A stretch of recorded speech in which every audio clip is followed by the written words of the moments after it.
एक बार वृत्रासुर देवलोक पर आक्रमण कर दिया था।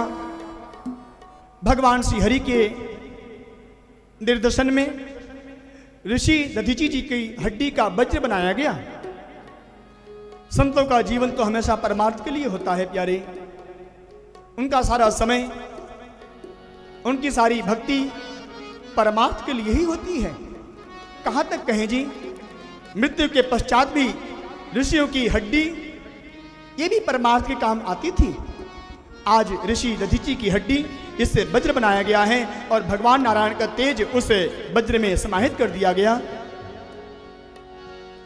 इंद्र ने वज्र का आधान किया है वृत्रासुर को मारने के लिए। वज्र चल दिया। श्री राधे। और वृत्रासुर को मारने के लिए वज्र आगे आ गया। उस वज्र में वृत्रासुर ने देखा, अरे ये वज्र नहीं है, ये कौन है? इस वज्र में भगवान नारायण का तेज समाहित है। दोनों हाथ जोड़ लिया वृत्रासुर ने। प्रभु,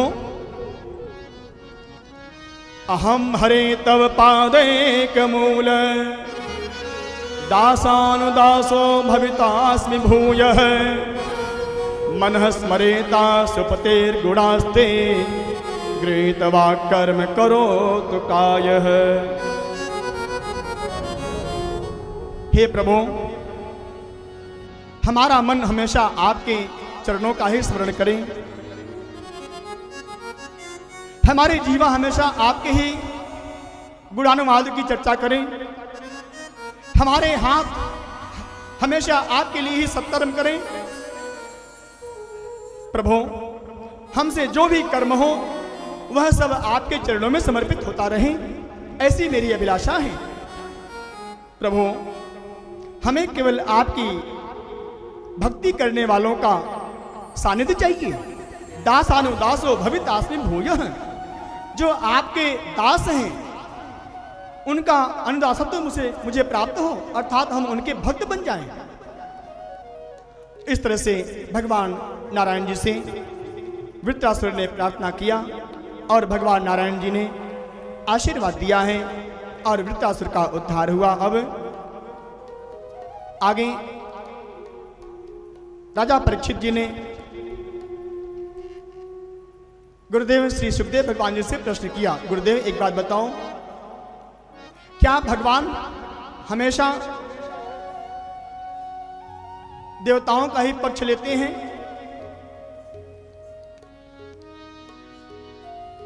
बताइए प्रभु, भगवान के लिए तो सब बराबर हैं।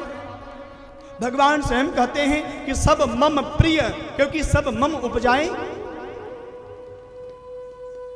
देवता हो दैत्य हो, भगवान के लिए सब बराबर हैं। तो भगवान हमेशा देवताओं का ही पक्ष क्यों लेते हैं? सुखदेव भगवान ने कहा, राजन ऐसी बात नहीं है। भगवान दैत्यों का भी पक्ष लेते हैं।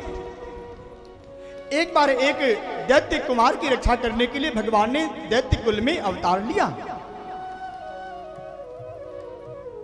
श्री प्रहलाद जी की रक्षा करने के लिए भगवान नारायण नृसिंह भगवान के रूप में अवतार लिए। गुरुदेव, मुझे यह कथा विस्तार से बताइए। अब श्री सुखदेव भगवान जी ने बताया, राजन सावधान मन हो, भगवान के नाम का सुमिरन करते हुए कथा श्रवण करें। प्रहलाद जी का चरित्र श्रवण करने से पूर्व राजन, आप भगवान से कोई न कोई संबंध बना लो अपना, आपका उद्धार हो जाएगा। यदि हमारा भगवान से संबंध नहीं है तो हमारा कल्याण होने वाला नहीं है। गोपियों का उद्धार हुआ क्योंकि गोपियों ने भगवान से अपना संबंध बनाया था। हमारे ये स्वामी हैं, हम उनकी दासी हैं। कंस का भी उद्धार हुआ है क्योंकि कंस ने द्वेष भाव से, भय के कारण भगवान से संबंध बना लिया था। कंस का भी उद्धार हुआ। पांडवों का भी उद्धार हुआ है क्योंकि पांडवों ने भगवान से अपना एक मित्रवत संबंध बना लिया था। ये हमारे सखा हैं, ये हमारे सारथी हैं।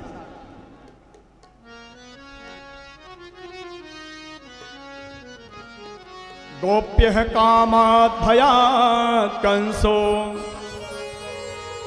द्वेषाच्चैत्यादयो नृपा सम्बन्धात् वृष्णयः स्नेहात् योऽयं भक्त्या वयं विभो। श्री प्रहलाद जी के पूज्य पिता, अब चूंकि भक्त के पिता हैं इसलिए पूज्य कहना पड़ेगा इनको। इनका कर्म ऐसा है कि पूज्य नहीं कर सकते हैं, लेकिन इनकी जो अंतिम गति हुई है उसको देखते हुए हम इनके पिता को पूज्य कह सकते हैं।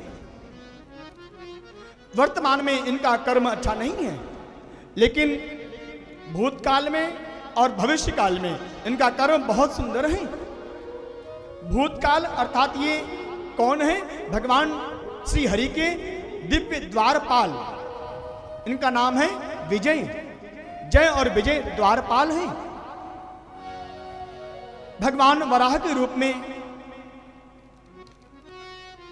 हिरण्याक्ष का उद्धार किए थे, जो पूर्व जन्म में जय के रूप में थे। और भगवान अब हिरण्यकश्यप का उद्धार करने के लिए अवतार लेने वाले हैं, जो विजय के रूप में पूर्व में थे भगवान के दिव्य पार्षद। हिरण्यकश्यप की पत्नी कयाधु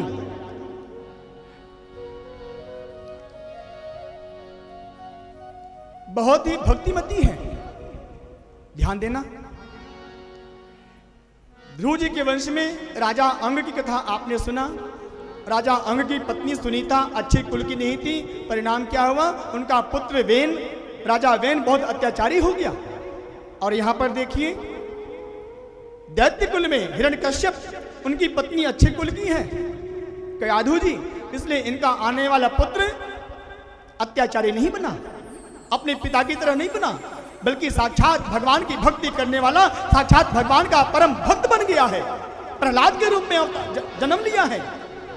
इसलिए ध्यान देना प्यारे, अपने संतान का विवाह बहुत सोच समझकर करवाइएगा। आपकी घर में आने वाली बहू किस कुल की है, किस खानदान की है, विशेष ध्यान इस पर होना चाहिए।